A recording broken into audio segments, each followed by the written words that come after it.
And we won't do this with every chapter, but this chapter is very, very important. So a very important verse here. Are there any questions left on that? Monique, sure. So, okay, let's say that person is like not doesn't have the container to receive the Yes. bhakti. Would it be a fair statement to make though that the more that they associate with a devotee, the chances of them developing that space for bhakti will increase? Absolutely.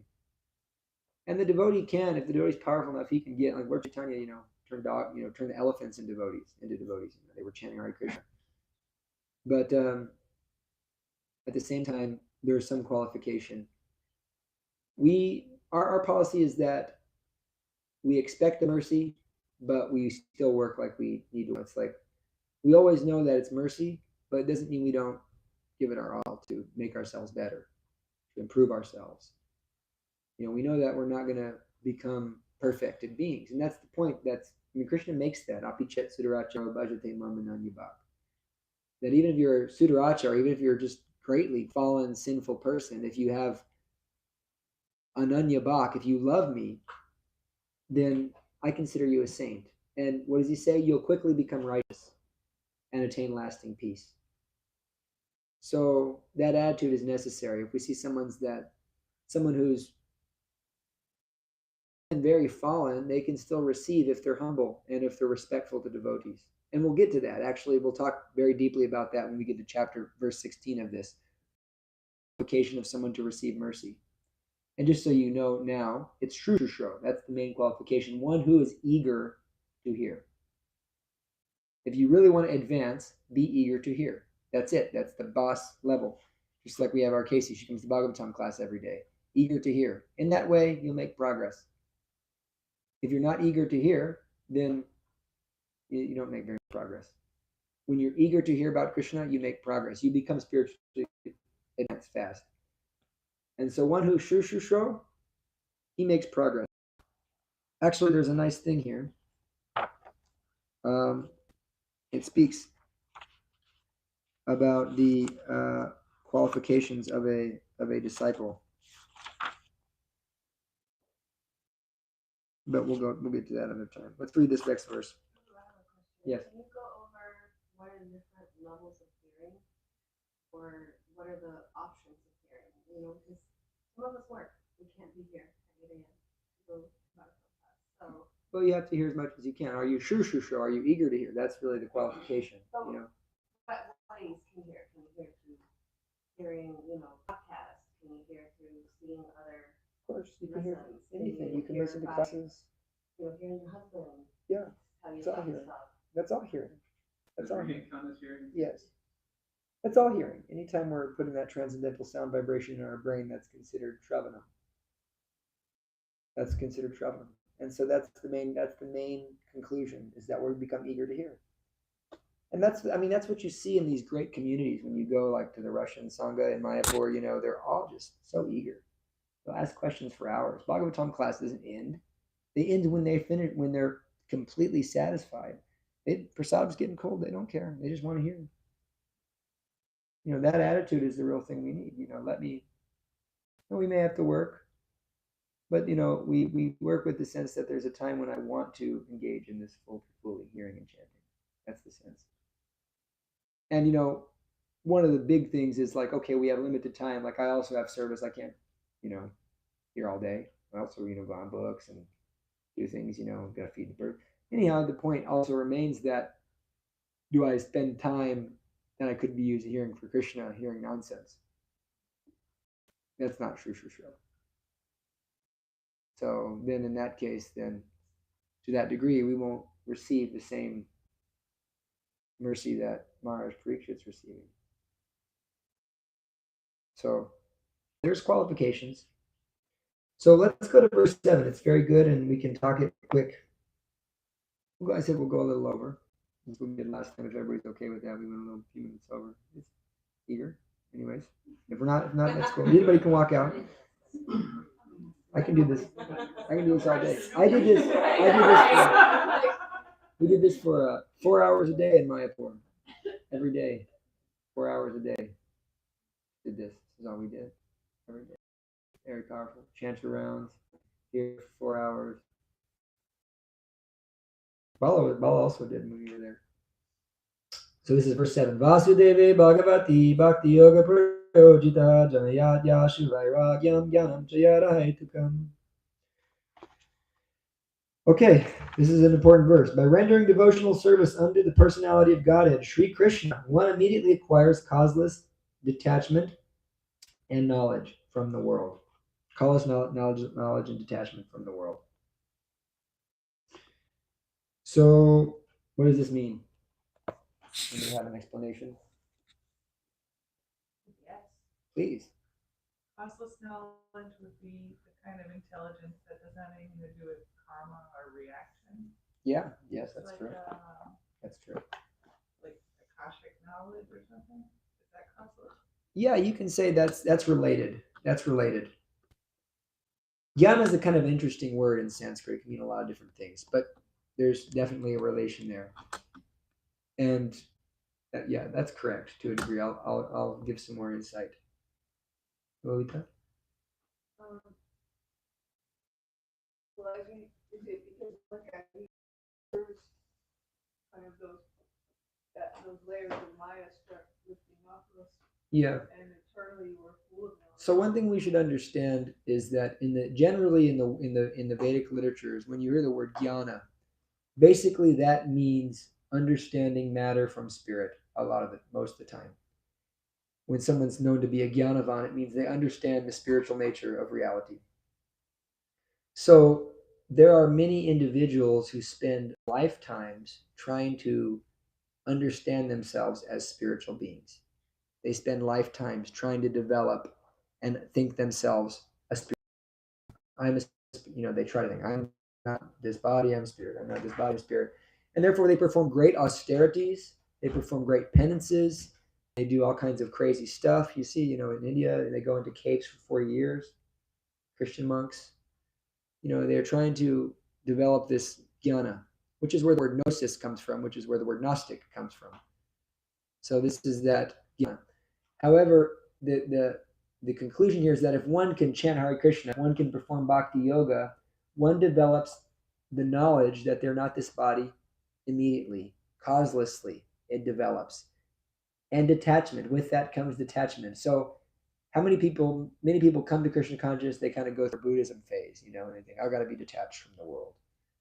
And they realize it's very difficult to be detached from the world. It ain't easy, In fact, you realize this is actually impossible, And so some people, they try to develop, even do new bhaktas, they try to develop, renunciate, But actually, if you're really advancing in Krishna consciousness, if you're doing this thing right, it's just natural.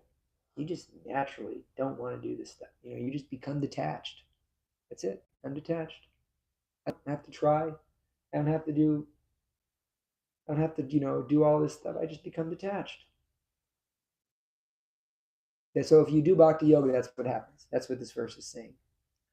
And Vishwanath Chakravarti Thakur, he elaborates deeper into this verse, and he explains that for him, this Chandra was saying, it means kind of like Akashic knowledge, that in a sense, Vishwanath Chakravarti Thakur explains that knowledge means the Lord's form, qualities, and sweetness. And it indicates that such knowledge is devoid of a desire for liberation. So Vishwanath Chakravarti Thakur explains that knowledge means you understand the Lord's form, the Lord's knowledge, and the Lord's sweetness, which is interesting in the Harinam Chintani, that if you actually chant Hare Krishna, Krishna will appear in front of you if you do it right for long enough in the proper mood.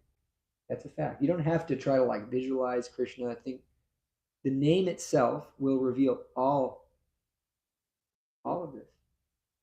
It's all going to be revealed naturally in the heart. You'll see God. You'll take darshan of the Lord. That's a fact. Just by hearing Srimad Bhagavatam and chanting Hare Krishna and taking prasadam. We do it right. That's why we're trying to do it right, huh? Prasadam is spiritual food. Food we eat is very, very important. If we don't eat food that's spiritualized, eat all the karma of that. The pain that animals go through. That karma clouds our ability to perceive spiritual realities. And even killing a plant causes karma.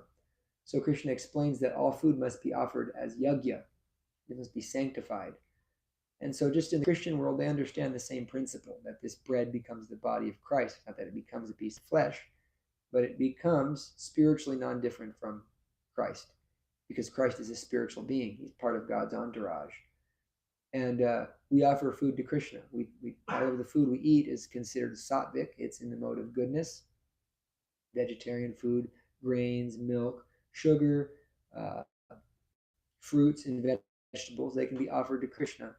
And when they're offered to Krishna with love and devotion, Krishna accepts that love and devotion and spiritualizes that food. And when you eat that food, it purifies and expands your consciousness. That's a fact. And that's understood in all great religions. And actually, even in esoteric magical traditions, it's understood that you eat this spiritual food, or you eat food offered to God or offered to any being, there's certain qualities of that being that you'll take on. And so as you eat prasadam, your life becomes spiritualized. And you don't take karma. It actually deduces your karma by just eating prasadam. And so a devotee generally aspires to eat only prasadam. And by eating only prasadam, one makes very fast spiritual advancement. In fact, we've seen it. We've seen it thousands of times at this restaurant. It's an act of devotional service. One becomes attracted to God simply by eating this food. It's a fact. And they can understand things.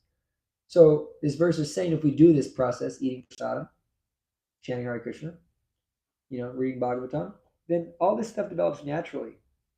It's a haitukya pratiyata. It's a natural thing. And if you've been around advanced devotees, like my spiritual master, Jivananda Das Bhattacharya Maharaj, he exhibits this very nicely. That there's no extra endeavor to be a detached person. The detachment is coming from attachment to Krishna. And sometimes you'll find more lower level people trying to practice renunciation. They have to develop some, because they're not at the stage of being so in love with Krishna that they're just, don't care. But it develops. If you really chant your rounds, you just become detached. It's natural. And even if you're in whatever position, you may still do your thing, but you're detached. And in that way, they got to become monks.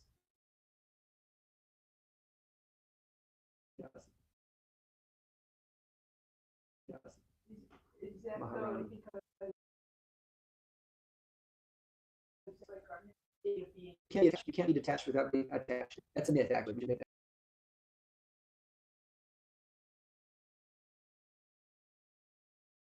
always going to.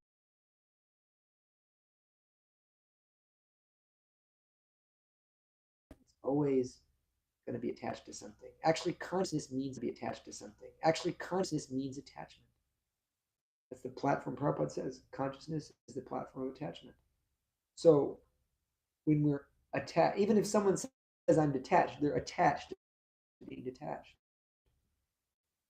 They're attached to the conception of being detached, and therefore they're still attached. So therefore, the only way to become truly detached is to attach yourself to that which is beyond this world, which is God, to Krishna. When you become attached to Krishna, as Rupa Goswami says, I can't remember the Sanskrit. He says, Yukta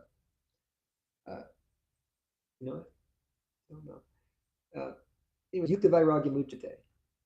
So one becomes Yukta Vairagya. He becomes properly situated above possessiveness because he sees that everything belongs to God and everything's to be used in God's service. That's actual detachment. I'm attached to everything in relation to Krishna. I'm attached to something if it's useful for my service to Krishna. And in that way, one is actually detached. I have a story real quick. Yes. Kind of this happened. I got beads in my phone. We were there, and the other day, and this place in my bead head, and I was freaking out. He's laughing. I was like, oh my God, oh my God. And I was like, okay, wait, I'm attached to my beads. This is bad because I'm attached to something material, but then, Bala said, like, it's for Krishna, so it's okay, But I was like, in like a crisis. I was like, oh my God, what do I do? It was, and I have like 3 pairs of beads. Like, it's not my only set of beads. Yeah, we should be attached to our paraphernalia for devotional service. But not to the point where it hinders our consciousness too much. I mean, I chanted on different beats that day, but it was Be attached to those things, but we shouldn't let the reaction overwhelm us. We also have to become stita pragya, meaning sober-minded. But the sadness is going to be there. There's no doubt about that, because we're attached to this because it's what we use in devotional service. So anyhow, we have to be one who practices this process in the proper way becomes detached because they become attached to God. And that's what the whole thing is meant to do. When you take prasadam and you hear Bhagavatam, you become attached to God. And especially when you do what we're doing now, this is the process. You can become attached to God. But the pure devotees, they just do this all day. This is their process. Let's get to this. This is better than any TV, better than anything. Let us hear. We do every morning. We hear Bhagavatam class. So nectar. So in that way, you become detached. That's the proper way. You become attached to Krishna. Detachment develops. Because now I'm attached to Krishna, and therefore I'm not even attached to being detached. Just like Arjuna, he wanted to say, I've been attached. I want to go into the forest. That was his whole thing. I want to go into the forest. Krishna said, you're nonsense because you're attached to not doing your duty. You say I'm a big detached man, but no. So real attachment means real detachment. Prabhupada translates it to being situated above possession, means to be attached to doing service to Krishna. That could mean doing anything. That could mean being a married man. That could mean raising children. That could mean being a monk. That could mean being a fighter. That could mean being a doctor. It could mean anything. All these different things. Ideas that we do it for Krishna. That could be making money. I'm attached to making money for Krishna. But I'm not attached to the fruits. And this is yoga. And so by doing bhakti, Vasudeva, Bhagavati, that indicates Krishna directly, Vasudeva. Bhagavati, Bhakti Yoga Prayojitaha. Jana means birth. Jana Yashu, Vairagyam. Vairagya means detachment. Jana, that's developed naturally. So, any other questions, comments, realizations? Yes. Like in day-to-day life, like say like a normal job, like how can I be in that consciousness of like I'm doing this for Krishna without it being like artificial, or like is there a difference between saying that and really feeling it? Well, Krishna, we have to also understand that we may be, okay, this is important. Take this, everybody can take this, because this is a question is pretty much applicable to every single one of you besides us three and four, or will be applicable. So, bhakti yoga, chanting, remembering, offering prayers, worshiping the deity. There's 9 processes of bhakti. That's what bhakti yoga means. And we may have to do things because of our material situations that are not involved in that. So we can say I'm doing this for Krishna, but actually, I just got to work. And so that also applies. There's a way you can use it for Krishna, but we'll get there later. Think of it like this. Krishna says, Tasmat sarveshu kaleshu mam anusmaram yudhya mayaprita manobudhir mam eva shashisham shaya. Krishna says, just perform your prescribed duty, whatever it may be, while at the same time remembering me in the form of Krishna. With your mind and intelligence attached to me, surely you will achieve me without fail. So the bhakti yoga can be happening no matter what we're doing. Whatever we may find ourselves in a crazy circumstance where we can't avoid things, saying things. We may find ourselves in a situation where we may be like, I got a sin here, or it seems like we find ourselves in these situations. This is the bewilderment. But let me always remember Krishna. Let me always pray that. I just want to serve you. Hare Krishna, Krishna Krishna, Hare Hare, Hare Rama, Rama Rama, Hare Hare. Prabhupada says in the purport of that Bhagavad Gita, verse 8-7, he says, by being attached to the Maha Mantra. So you do what you're doing, you remember Krishna. And if you can give the results of your work to Krishna, you give some donation, or you give some time, or you raise a Krishna conscious family, whatever it may be, if you can give the results to Krishna, that's all the better. But if you can't, just simply try to engage in the bhakti process of remembering Krishna. Remember him. And Krishna will extricate you from those circumstances if you desire that. That's a fact. Krishna will we'll do it. I'll free you up. Protestant group. I also sometimes think I attach like gratitude to like keeping Krishna in mind, because like so many people don't have jobs. I have a job. I am in this ashram. I'm supposed to for whatever situation. So it's like always having that like attitude of gratitude makes me feel closer to Krishna, no matter what I'm doing. Yeah, we remain grateful in all circumstances. And just think of, it's like when it comes to dedicating our work to Krishna and doing it in bhakti, that's something that requires guidance. Like if we just, this is the difference between karma yoga. We want to do bhakti yoga, right? Everybody wants to get prema. Everybody wants to get pure love and bliss and go back to Godhead. We want that?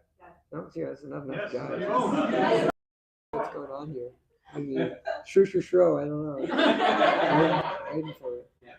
Anyways, but everybody wants that, right? So, what do we require? Well, we should understand what we're trying to do. We really need to understand that as a community. What is it we are trying to do here? Is this just a place we go and hang out? Is this what we do for fun on Thursday night? Is this a place that makes me feel important because I have, big position? I get to sit on the chair and talk. No, we want to do bhakti. We want to actually get the result of this process, and that means we'll be purified in heart. We'll be happy. We'll be joyful. We'll get all the detachment and all the bliss, and we'll see Krishna. So we'll conquer Krishna with our love. That's what we're talking about here. And if you want that, you have to understand what we really are doing. Karma yoga means I am doing whatever I want to do, and I'm offering the result to Krishna. Krishna says, Yat karosi, yat ashnasi, yat jahosi dadasya, yat tapasyasi konteya tat karosa manarpanam. Whatever you do, whatever you eat, whatever you offer, give it away, whatever charity you perform, do that as an offering to me. What Krishna is saying is if you can't do real bhakti, just offer whatever you can to me. I'll accept it and I'll purify you and I'll elevate you and I'll help you. But if you want to do real bhakti, it means the entirety of the action is offered to Krishna, which basically means we do it under the guidance of someone who is very deeply connected to Krishna, the guru, someone who is in the internal potency, because he's been authorized. When he's been authorized by his guru, who's been authorized by his guru, and so forth, who's been authorized by Lord Chaitanya, that mission of the guru is Lord Chaitanya's mission. What is Krishna's mission? Krishna's mission is?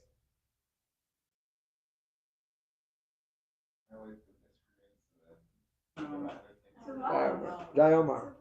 Krishna's mission is to protect Dharma, to protect the devotees. This is his mission in this world, and to remove adharma. And Krishna did that in previous ages by saintly kings. Saintly kings would, if there was some adharma or some sinful person or some dictator, some crazy guy, what would they do? The saintly kings, they would take them out. That was what they did. That was their duty. That was their spiritual duty. I'm taking you out, man. You're out of line. Now everybody's every king, every person who's a leader in the world's a demon. Practically, we'd all be dead. Yeah, we'd all have to be dead. So actually, Lord Chaitanya, Lord Nityananda says that if you have that mood in this age, then you have to kill the whole world. Because everybody's not, where none of us are there. So Krishna's mission is to protect the devotees, to protect religion, protect spirituality, protect the knowledge of spirituality, and to annihilate the irreligious or unspiritual demoniac aspects of reality. In this age, how does Krishna do that? Hare Krishna, Krishna Krishna, Hare Hare, Hare Rama, Rama Rama, Hare Hare. Krishna does that by incarnating as his own name, killing the demoniac mentality in us. I'll tell you, I was demoniac before I started chanting Hare Krishna. I hurt a lot of people. I did a lot of mean stuff. But chanting Hare Krishna kills that demoniac mentality. It is the Dharma, because what is the real Dharma? It's bhakti, right? We already heard that. The paradharma, the supreme occupation of a being is to love Krishna and to love all living entities. The holy name bestows that upon one. And the holy name protects the devotees. It gives us relish. So That is bhakti yoga. That's Krishna's mission. And we can do whatever we want and offer it to Krishna, yes. But better than that is when someone who is engaging in that mission, like I've been commissioned by my guru to speak this knowledge. And in that way, by speaking this knowledge, I'm empowered by my guru and by Krishna to establish what is real spirituality. I'm empowered. That's what having a guru means. I am empowered to do this mission, which is my guru's mission, which is Krishna's mission. And so when such a spiritual personality authorizes your activity, like, all right, you're a householder, work, give something to the temple, come and do some service, and open your house up and preach, then your entire work becomes bhakti yoga. All right, you have children, raise your children very nicely, raise them so that they can become saints. Now that's authorized by spiritual personalities who are following in the line of disciplic succession, and they're not deviating, they're real, they're empowered, they can authorize that. And therefore, they can make your work the process of what's called dasyan, the process of service. But if we can't do that, then just chant Hare Krishna and do whatever you need to do. That's also bhakti. But if we want to make our entire life, our entire work bhakti, we need to associate with spiritual personalities who can guide us and help us turn our work into bhakti. Does that make sense? Make sense? Kind of a lot. And in that way, we take shit. Like if you're working and you're giving something to a personality who is completely renounced and not spending money on sense gratification, they're not, out there trying to, go and buy yachts and stuff. They're spending money simply to serve others. If you give donation to such a person, you're helping them in the mission of Lord Chaitanya, of Krishna. You're helping Krishna's mission. You're part of that team. And Krishna's authorizing it. And that's bhakti. That's it. You've done bhakti. Make sense?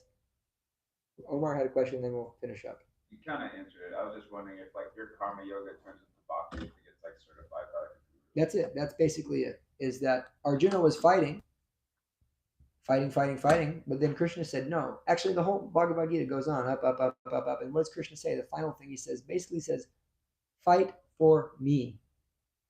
Don't fight because you need to do this or you want your kingdom or blah, blah, blah, blah, blah. Or even it's your duty. Fight for me. Because actually, these demoniac kings you're fighting, I want them gone. I'm here. I came to this planet to reestablish Dharma. And that's what I do in this world. I'm trying to help. I'm trying to elevate everybody. And in this way, it's my duty as the Supreme Lord to finish off these guys. And they're already dead by my arrangement. I killed them already in my mind because I'm God. I can do that. I killed them. You can either be the instrument or not. Someone else will, but they're dead by my arrangement. And Yudhishthira will be the king. And so Krishna authorized Arjuna fighting. His fighting became no karma yoga. It became an act of bhakti. Fighting and winning the battle became an act of bhakti. All the different services devotees do, because if they're authorized, then that's it. Priyavrata Maharaj was a renunciate. He was literally meditating for thousands of years.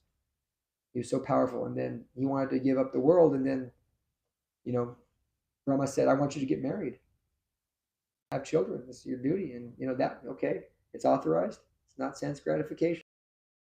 Do it, and the whole thing became bhakti, became an act of bhakti. So, all right. One thing I'd like to do at the end, just briefly, is I like to take a review. I like to have myself critiqued. How can we improve this class?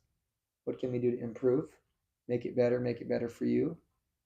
Mohini Kishore? This isn't really a critique, but more so just like a sentiment that I felt like it was sweeter in the temple room. I did too. I like the temple room more. I kept thinking of it in the temple room.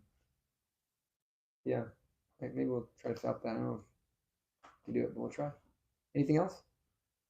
I say something. Criticize me. Oh, that would be good. I think you went too fast. Yeah? I think you were trying to get through too much stuff in a little time. Well, yeah. Maybe because, when you're neophytes like me, or, people that are just starting, it's a lot, it's like, fire hydrant, and you're just trying to just digest one sentence at this point. Yeah, okay. So I'll try to slow it down. Because, you're more advanced than I am, so your level of communication might get to Bala and Radha and Linda, and not me.